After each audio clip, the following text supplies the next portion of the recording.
A shooting at the White House Correspondents' Dinner outside of the ballroom at the Washington Hilton, where President Trump, as you can see here, members of his administration and journalists were all gathered. We continue to follow the details coming in from this story overnight. Now, everyone was safely removed in this incident, and we're told a suspect is now in custody. Thank you so much for joining us this morning at 9 o'clock. I'm Adam Tuss. Yes, and I'm Lauren Ricketts. It is Sunday, April 26, 2026. All right, let's tell you what we know about all this, because a lot has been coming in. The suspect, we're told, has been identified as Cole Thomas Allen from California.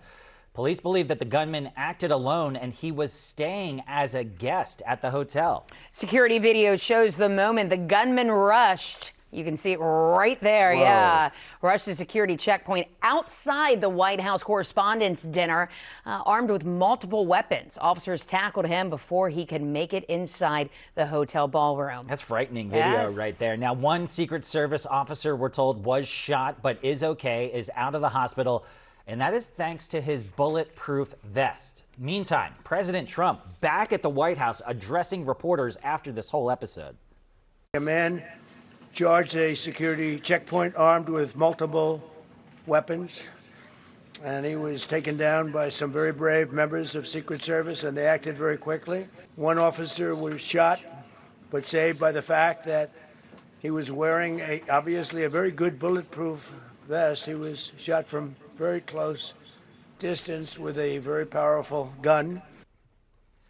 Wow, scary stuff. Now, last night was a rare moment. You know, the president, his cabinet, top congressional leaders, all in the same place at the same time, along with prominent members of the media. Yeah, NBC's Julie Surkin was there. She joins us live now to break down what happened. Good morning, Julie. Good morning, Lauren and Adam. Yeah, and I'll pick up where you left off, because the line of succession is certainly a focus right now. You know, there are other gatherings where members of the cabinet, the administration, members of Congress are in the room at the same time. I'm thinking about State of the Union, for example, but this is different, right? This is in a hotel, and ultimately we know that the suspect checked into the hotel on Friday. So this is a unique situation in the sense that this was a location with multiple entrances and exits. I've gone for years. This is the first time, though, that the president has attended as president, at least. So this was a little bit more high profile than usual, but the security is always tight. The checkpoints are always manned. They check your ticket multiple times as you're walking through, and yet you still see hotel guests mingling about. I also want to point out that just the structure of this hotel, there are multiple ballrooms. There are events taking place simultaneously, constantly. And when we first heard the gunshots, my colleague Jose Diaz-Balart ducked me under the table, told me to stay there. It was chaotic trying to figure out what was happening, because as journalists, you want to make sure that the principals, members of Congress, members of the administration, the president, you want to make sure that they're out of the room, because of course it's turned in quickly into a news event. But in that moment, it was chaotic. I ran into Congressman Jamie Raskin, for example, who was supposed to sit at our table. He told me that he didn't even make it there before Secret Service agents jumped on top of him. He ended up jumping on top of another guest, injuring her, he told me, but just a completely chaotic situation. Then afterwards, when we were ushered outside, when I saw them take other members of the cabinet out, eventually you have to imagine that they moved the president and others into other locations as they were trying to figure things out. The president at one point hinting that they could potentially resume the dinner. Of course, that didn't happen, but certainly the focus now on what exactly happened. How did this happen? The president just a few moments ago again posted on his Truth Social advocating for the ballroom that he is building over my shoulder in the White House that is needed to avoid a security incident like this in the future. Some asking how all the members of the administration were in that room, including the vice president, by the way. I've covered this president. I've been to many of his events. And over the last few months, especially in light of the assassination attempts against the president, he and Vice President Vance are usually not in the same place together. So a lot of fallout still this morning and a lot of processing happening behind the scenes, guys. Well, Julie, you must be processing it too, and we're very thankful that you're okay, and that must have been a scary situation for you. Yeah, guys, so happy everyone's okay, and grateful for the law enforcement, of course, and that everybody is safe. But both sides of the aisle, I think, unified in that. perfect. Well, thank you so much for your insight, Julie. And again, thank you so much, and I'm glad you're safe. Yeah, all right. Julie Surkin live at the White House for us this morning. We also want to get to our Amy Cho with live team coverage, who is outside the Washington Hilton this morning, of course, where all of this happened. What's the scene like this morning, Amy? Yeah, Adam and Lauren, this morning it is much quieter outside the Washington Hilton. You can still see some of those security barricades left over from last night.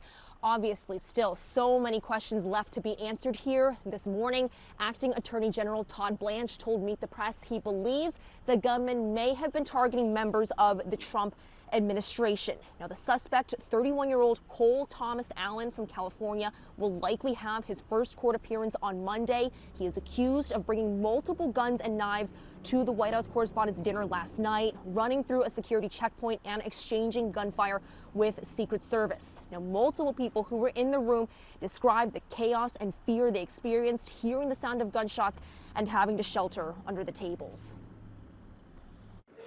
I, for the first time, was in a situation where there were shots fired, shots heard, and a whole room went silent.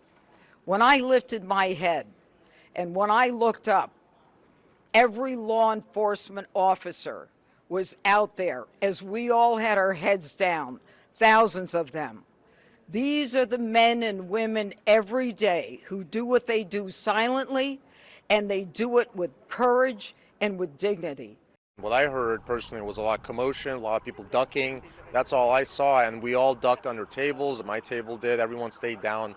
Felt like 5, maybe 10 minutes. We didn't really know what was going on. And then we all get up afterwards. There's a lot of rumors, like we're trying to get, there's no cell service. That's the other thing.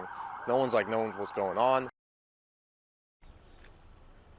Now, I think it's worth pointing out there are always a lot of pre-parties and events in the days leading up to the White House Correspondents' Dinner that lawmakers from both sides of the aisle and administration officials attend. And these events typically have varying levels of security. Sometimes they have bag checks and metal detectors, but other times they do not. And there are usually people stationed at the doors, making sure everybody coming in has an invitation to be there at those events. But sometimes people are able to bring plus ones and they don't have to submit that person's name in advance. And that limits how much those event organizers are able to vet the people who are in the room with those lawmakers and administration officials at those pre-parties and events. So this is something you would imagine will likely change drastically in the years to come. Now, again, we are expecting that suspect to make his first court appearance on Monday. That is typically where prosecutors will begin to lay out the preliminary details of the investigation and the evidence they have. So we likely will gain a lot more insight on Monday. Back to you. Yeah. Washington waking up with this news this Yes. morning. And Amy mentioned Todd Blanche, the acting attorney general. He's going to be on Meet the Press today as well, so we'll hear more from his perspective. Amy Cho live for us at the Washington Hilton. Thanks so much, Amy. Good stuff there. And of course, this is a rapidly developing story. Details coming in all throughout the hour. Of course, stay with News 4 for continuing coverage of the shooting at the White House Correspondents' Dinner.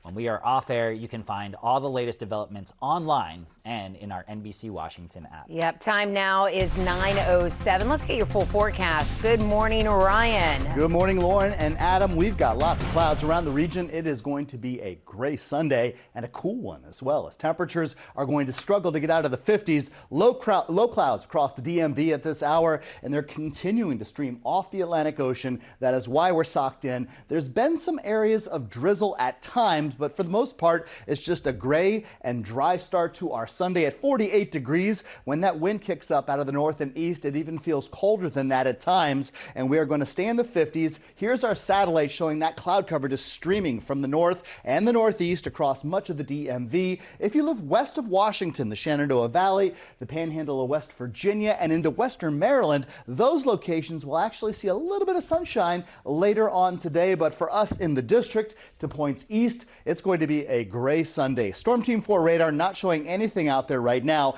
We do have some areas of drizzle, and the best chance of seeing that will be along 95 and east of 95. Upper 50s, that's it for today. Look for temperatures to get a little bit warmer heading into your day tomorrow, as we'll be back into the upper 60s. Our sunset tonight, that's at 7:56, and progressively throughout the day, the cloud cover will start to lessen, and we will see a brightening of the sky, but not to the point where we're going to need sunglasses like that around here. Heading into the day tomorrow, drier conditions. Our next weather maker comes in midweek. We'll see some showers and even some storm chances. We'll have all the details and what you can expect over the next 10 days and more news when News 4 This Morning returns in just a moment.